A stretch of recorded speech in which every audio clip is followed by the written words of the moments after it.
దగ్గర ఘనంగా పెళ్లి జరుగుతున్నది. వాళ్ళ సంబరంలో వాళ్ళున్నారు. ఇంతల్నే బెటాలియన్ వచ్చినట్టే వచ్చిర్రు పోలీసులు అందరూ కట్టగట్టుకొని. అయ్యా ఆపండి అని అరిచి పెళ్లి ఆపేందుకా అనుకుంటున్నారా? ఎందుకో వార్త చూస్తే తెలుస్తుంది కానీ ఓర్ని మందకు మంద మండపం దగ్గరకు వచ్చిర్రంటే ఏదో పెద్ద రచ్చ అయినట్టున్నది కదా. ఏందట అసలు కథ అంటే వీళ్ళు పెళ్లి ఆపేదందుకు రాలే, పెళ్లికి హాజరు పడేదందుకు వచ్చిండ్రు. అవును, రాజస్థాన్ రాష్ట్రం కల్వడ్ పోలీస్ స్టేషన్లో పనిచేసే ఒక అక్కోళ్ళ బిడ్డ పెళ్లికి హాజరుపడ్డారు వీళ్ళంతా.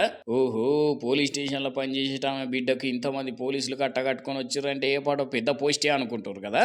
కాదు, మళ్ళా పోలీస్ స్టేషన్లో వంట మనిషిగా పనిచేస్తుందట అక్క.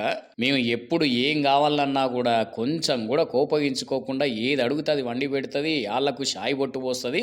అట్లాంటి ఆమె బిడ్డ పెళ్ళి అవుతుంటే మేమెందుకు హాజరు పడకుంటుంటామని అందరికందరు అనుకొని ఒకటేసారి వచ్చిర్రన్నట్టు ఇట్లా. అట్లని ఉత్తగా వచ్చి అందరు ముంగట బిల్డప్ ఇచ్చుకుంటా బుక్కెడు తినిపోవుడు కాదు. అందరు ఆకం కలిసి 6 లక్షల రూపాయలను ఖర్చులకు ఉంచుకోమని ఇచ్చిండ్రట.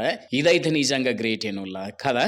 ఎందుకంటే మరి ఇప్పటి వరకు పైసలు తీసుకున్న పోలీసుల గురించే విన్నాం కానీ పైసలు రివర్సల్ ఇచ్చిన పోలీసుల గురించి అయితే ఇదే ఫస్ట్ సార్. ఏమో మరి నిజంగా గ్రేట్ అయిపోండి వీళ్ళు. ఎందుకంటే మామూలుగా చిన్న డెసిగ్నేషన్లో పనిచేసే వాళ్ళు ఇంట్లో ఏదైనా ఫంక్షన్ ఉంటే పెద్దోళ్ళని పిలిస్తే ఏం చేస్తారు, వస్తాంలే అని మాట వరుసకు చెప్తారు. అయితే ఇంకా మస్తు బిజీలు ఉండే అని చెప్పి తప్పించుకుంటారు. కానీ వీళ్ళు అట్లా కాకుండా స్టేషన్ మొత్తం గదిలో వచ్చేసరికి అటు పోలీసులను తారీఫ్ చేస్తున్నారు, వచ్చిన సుట్టపోళ్ళు ఇటు అక్కను తారీఫ్ చేసిండ్రట. నీ మంచితనం కొద్దే వీళ్ళంతా వచ్చిర్రు అని. అందరేమో కానీ వీళ్ళందరినీ చూసి అల్లుని కదురుకున్నాలే. ఎవరిని ఎవరికన్నా ఒక్కరిద్దరు పోలీసు వాళ్ళు తెలిసిన వాళ్ళు ఉంటేనే గజ్జును వణుకుతుంది. మా అత్తకు మొత్తం టేషన్ వెనకాల ఉన్నది కదా అని అనుకోవచ్చు, వణకవచ్చు కదా.